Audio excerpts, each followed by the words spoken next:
আমরা কেমন মুসলমান মদের ঠিক নাই রে মান। মাইকমান ভাই আপনার আওয়াজ ভালো হয় না কো। আমরা কেমন মুসলমান মদের ঠিক নাই রে মান। বেধর্মেরা তাই তো মদের করে অপমান। আমরা কেমন মুসলমান মদের ঠিক নাই রে মান। আমরা কেমন মুসলমান মদের ঠিক নাই রে মান। বয়স মদের বাড়ল কত 40 নয় রে প্রায় 7। বয়স মদের বাড়ল কত 40 নয় রে প্রায় 7। তবু মদের হইল না মানসত জ্ঞান। আমরা কেমন মুসলমান মদের ঠিক নাই রে ইমান। আমরা কেমন মুসলমান মদের ঠিক নাই রে ইমান। বেধর্মেরা তাই তো মদের করে অপমান। আমরা কেমন মুসলমান মদের ঠিক নাই রে ইমান। আমরা তাসের আড্ডায় বসে থাকে ক্রেম বোর্ড তার পাশাপাশি। আমরা তাসের আড্ডায় বসে থাকে ক্রেম বোর্ড তার পাশাপাশি। আল্লাহর ঘরে গেলাম না রে শুনি আজান। আমরা কেমন মুসলমান মদের ঠিক নাই রে ইমান। আমরা কেমন মুসলমান মদের ঠিক নাই রে ইমান। বেধর্মেরা তাই তো মদের করে অপমান। আমরা কেমন মুসলমান মদের ঠিক নাই রে ইমান। আমরা সবাই পাটে করে বাপ বেটাতে লড়ে মরে। আমরা সবাই পাটে করে বাপ বেটাতে লড়ে মরে। মদের ভোটে জোরে বাবু বিধান সব জান। আমরা বোকা মুসলমান মদের ঠিক নাই রে ইমান। আমরা নাদান মুসলমান মদের ঠিক নাই রে ইমান।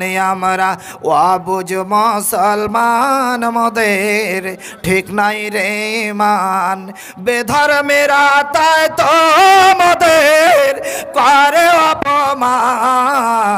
আমরা কেমন মুসলমান মদের ঠিক নাই রে ইমান। আমরা বোকা মুসলমান মদের ঠিক নাই রে ইমান। আমরা অবুঝ মুসলমান মদের ঠিক নাই রে ইমান। ভাইজান আপনাদেরকে জোড়হাত করছি, জোড়হাত করছি, জোড়হাত করছি। ওই রকম আল্লাহ রসুলের মাহফিলের বেয়াদবি করিয়েন না তো। ছি,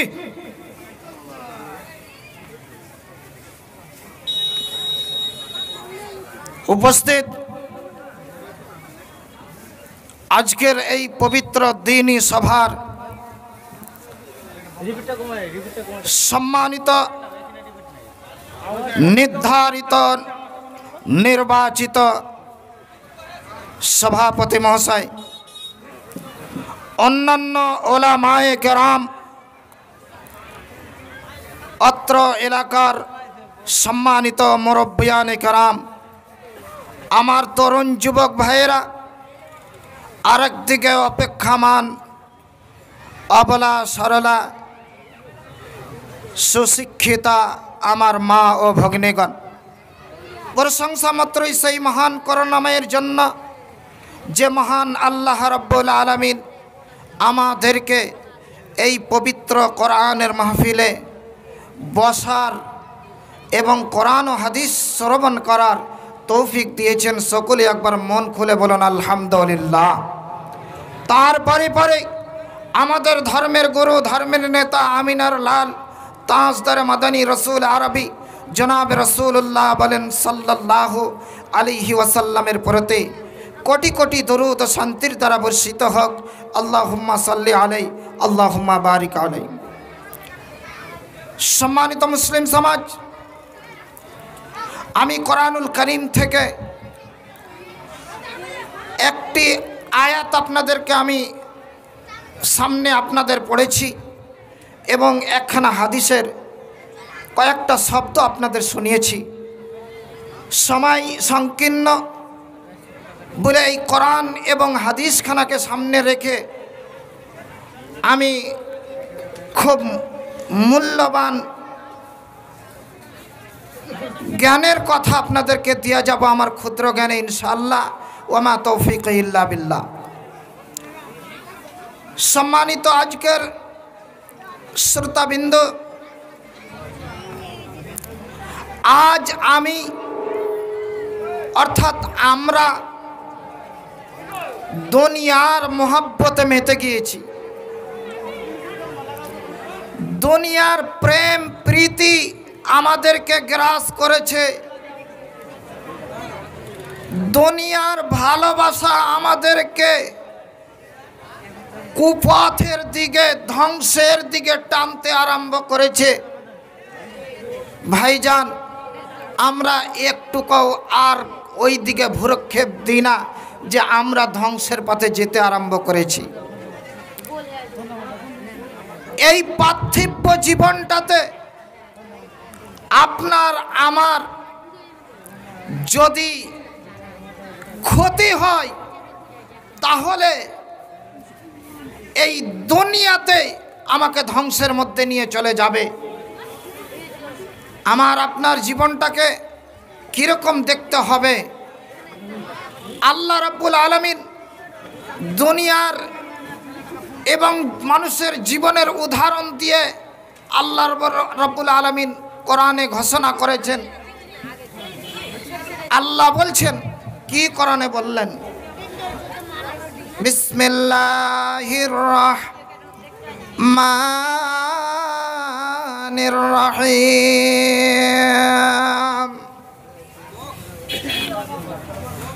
ওয়াজরিব লাহুম মাসালাল হায়াতিদ দুনিয়া কামাইন আনজালনাহু মিনাস সামাই ফাখতালাতা বিহি নাবাতুল আরযি ফাআসবাহা হাসিবান তাযরুহুর রিয়াহ।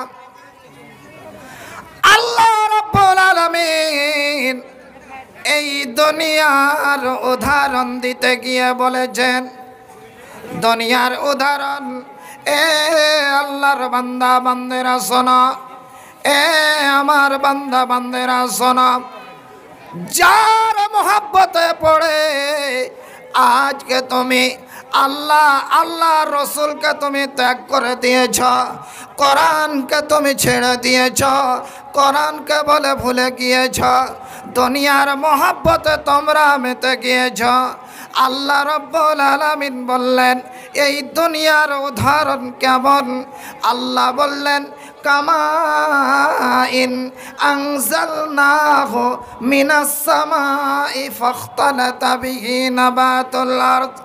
আল্লাহ রাব্বুল আলামিন আসমান থেকে পানি বর্ষণ করেন, আর বর্ষণ করার পর শুকনো মাটিতে জল পড়ে, আবার ওই জল থেকে লতা পাতা যেন উৎপাদন হয়। আল্লাহু আকবার। আবার ওই লতা পাতা আস্তে আস্তে আস্তে আস্তে রং বদলাই, সুন্দরভাবে আকার ধারণ করে। আবার তার বয়স যখন হয়ে গেল, তার রংটা যেন পাল্টিয়ে যায়, আবার শেষের সময়তে তার রংটা পাল্টে গিয়ে যেন সে পাকা হয়ে যায়। সুবহানাল্লাহ। আল্লাহ রাব্বুল আলামিন কোরআনের মধ্যে বললেন, বন্ধুরে শেষের সময়তে শুকনো হয়ে যায়, হওয়ার পর এই বাকার কোথা থেকে হাওয়া আসে? আল্লাহর তরফ থেকে ঝড় তুফান আসে। ঝড় তুফান আসার পর এই বাকার ওই শুকনো খড়গুলাকে আল্লাহ রাব্বুল আলামিন কোথায় উড়িয়ে দেন। ভাইজান, এটাই হলো আপনার আমার জীবন। আপনি একবার চিন্তা ভাবনা করে দেখেছেন দুনিয়ার উদাহরণটা এরকম। যার পিছনে আজকে আমি মেতে গিয়েছি, যার পিছনে আজকে আমরা ছুটেছি, দুনিয়া দুনিয়া করে মেতে গিয়েছি। কি জানো এটা ইনি দিলেন, হবে না? এটা আপনি দিলেন? আচ্ছা, তো কতটা কত নেবে? তো কম যে বলে হচ্ছে বলছে, শোনেন শোনেন, আপনি 1000 টাকা করে দেন প্রথম দান। হ্যাঁ, পারবেন না? কিছু করেন, 500 করে দেন। না রে থাকবে,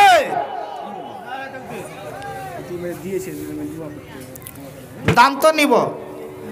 শুধু 10-15 মিনিট আপনাদেরকে খুব সুন্দর কয়েকটা কথা আপনাদের শোনায় হাদিস এবং কোরআন থেকে। তারপরে আমার কাজই হলো ওটাই আজকে। হ্যাঁ, আমার কাজই হলো ওটাই। বাপজান, ধনেরা আমার, আপনাদের কাছে আমি আপনাদেরকে কিছু আমি দিই, তারপর আপনাদের কাছ থেকে আমি কিছু নিব ইনশাআল্লাহ। তো এই দুনিয়ার উদাহরণ দিতে গিয়ে আল্লাহ রাব্বুল আলামিন বলছেন, খড়ের উদাহরণ দিয়েছে যে দুনিয়াটা এই রকম আমার আপনার আজ যার পিছনে পড়ে গিয়েছি। শুধু তাই নয়, আল্লাহ রাব্বুল আলামিন অন্যত্র বললেন কোরআনের মধ্যে, বিসমিল্লাহির রহমানির রহিম, ওয়ামা হাযিহিল হায়াতিদ দুনিয়া ইল্লা লাহবু ওয়া লাইব। আল্লাহ রাব্বুল আলামিন কোরআনের মধ্যে ঘোষণা করলেন, ওরে আমার বান্দা বান্দারা শোনো, ওরে আল্লাহর বান্দা বান্দারা শোনো, যারা দুনিয়ার মোহে পড়ে গিয়েছ, দুনিয়ার মায়ায় পড়ে গিয়েছ, দুনিয়ার মায়া যাকে গ্রাস করেছে, এই দুনিয়াটা হচ্ছে রং তামাশার দুনিয়া, আনন্দের দুনিয়া, দুনিয়াটা হচ্ছে খেল তামাশার দুনিয়া। তাই আল্লাহ রাব্বুল আলামিন অন্যত্রে বললেন, ওরে আমার বান্দা বান্দিরা শোনো, এই দুনিয়ার মোহে, এই দুনিয়ার রং তামাশায় তুমি মেতে যেও না, দুনিয়ার মায়ায় পড়ে যেও না, দুনিয়ার প্রেম প্রীতি ভালোবাসাই পড়ে যেও না, না হলে কি হবে? তোমার ইহকাল পরকাল যেন দুটোই নষ্ট হয়ে যাবে।